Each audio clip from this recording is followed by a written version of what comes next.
কমিউনিস্টরা কংগ্রেসকে ভোট দিয়ে এখন পিণ্ডদান করবে। কংগ্রেসের রাজত্বে বহু কমিউনিস্ট খুন হয়েছে, আর এখন তাদেরই পাশে দাঁড়িয়েছে রাজ্যের কমিউনিস্টরা। রাজ্যে দীর্ঘ সময় শাসন করে কমিউনিস্ট কংগ্রেসরা রাজ্যের মানুষকে খুন দাঙ্গা উপহার দিয়েছে। তাই তাদের রাজত্বে যারা শহীদ হয়েছে তাদের জন্য প্রায়শ্চিত্ত করে মানুষের কাছে ভোট চাইতে যাওয়া দরকার তাদের।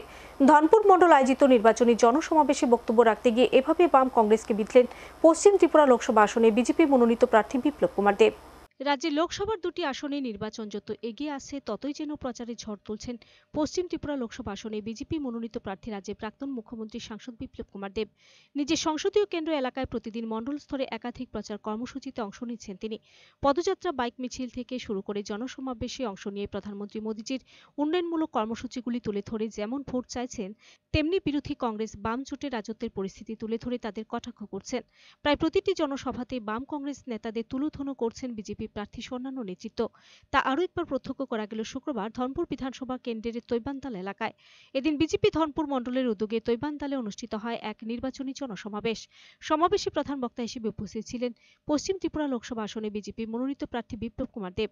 এছাড়াও ছিলেন কেন্দ্রীয় প্রতিমন্ত্রী প্রতিমা ভৌমিক, স্থানীয় বিধায়ক বিন্দু দেবনাথ, বিধায়ক জিতেন্দ্র মজুমদার সহ অনেকে।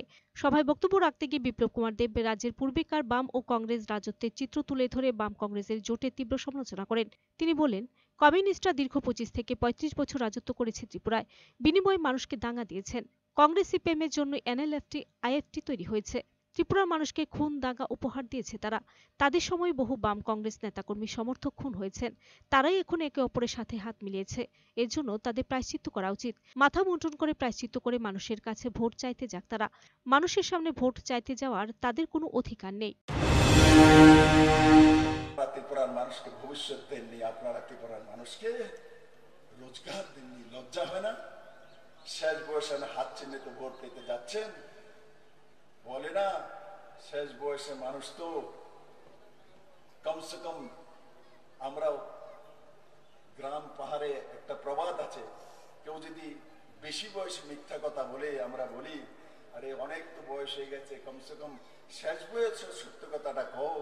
আমি মানিক বাবুকে বলি, আরে শেষ বয়সে ত্রিপুরার মানুষকে একটা সত্য কথা বলেন যে সারা জীবন ত্রিপুরার মানুষকে আপনারা শোষণ করেছেন, জনজাতিকে বরবাদ করেছেন। এবার বলে প্রায়শ্চিত্ত করুন।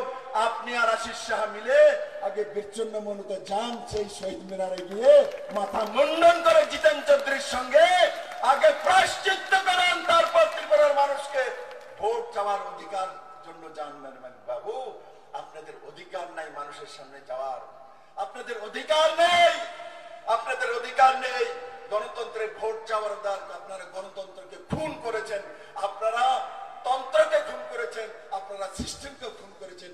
তাই আমার ধনপুরবাসী জাতি জনজাতির কাছে একটা নিবেদন, মানবে আমার কথা? মানবে? 100% ভোট লাগবে, 100% ভোট লাগবে, 100% ভোট। জনসমাবেশে বক্তব্য রাখতে গিয়ে কেন্দ্রীয় প্রতিমন্ত্রী প্রতিমা ভৌমিক কমিউনিস্টদের সমালোচনা করে বলেন, কমিউনিস্টদের শাসনে মানুষের স্বপ্ন ছিল রেগা, ভাতা আর বিপিএল কার্ড। বিপিএল কার্ড যেন ছিল চাকরির অফার।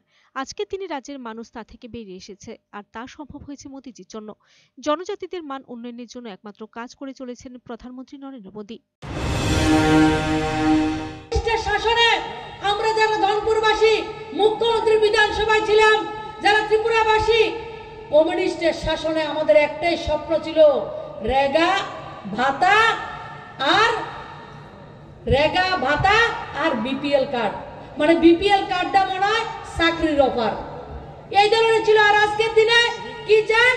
আমরা বাংলাদেশের ভেতর দিয়ে যাতে কলকাতা যেতে পারি, ট্রেনটা কবে চালু হবে, আমার যুব সমাজ, আমার রাজ্যের মানুষ সেটা আমাদেরকে প্রশ্ন করে। গতকালকে আমাকে একজনে প্রশ্ন করেছে, বাংলাদেশ আপনাদের বলছেন বাংলাদেশের ভেতর দিয়ে রেল লাইন হচ্ছে, সেটা কবে শুরু হবে? গত কিছুদিন আগে আমাদের দেশের মাননীয় প্রধানমন্ত্রী এবং বাংলাদেশের মাননীয় প্রধানমন্ত্রী, দুই দেশের প্রধানমন্ত্রী মিলে সেই রেল লাইনকে উদ্বোধন করেছেন। ট্রায়াল রান হয়ে গেছে।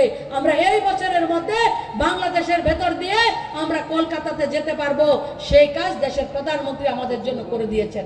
শুধু ত্রিপুরা নয়, কোথায় নর্থ ইস্টের জনজাতিদের জন্য আর্থসামাজিক ব্যবস্থার মান উন্নয়নের জন্য প্রতিটা মুহূর্ত প্রতিনিয়ত মাননীয় প্রধানমন্ত্রীজি কাজ করেছেন। দিল্লিতে যে কংগ্রেসের সরকার ছিল তাদের কি কাজ ছিল? কোন জায়গাতে কতটা এমপি আছে, 2টা এমপি ত্রিপুরা, তার দরকার নাই। 1টা এমপি মিজোরাম, দরকার নাই। 1টা এমপি নাগাল্যান্ড, দরকার নাই। অরুণাচল প্রদেশ 2টা এমপি, দরকার নাই। আসামে 14টা আছে, অল্প অল্প। আসামের পাত্তা দিত, নর্থ ইস্টের একটা রাজ্যেরও তারা আমরা যে মানুষ সেটা তারা গণ্য করতো না। এ প্রথম। Bureau report, search India 10N।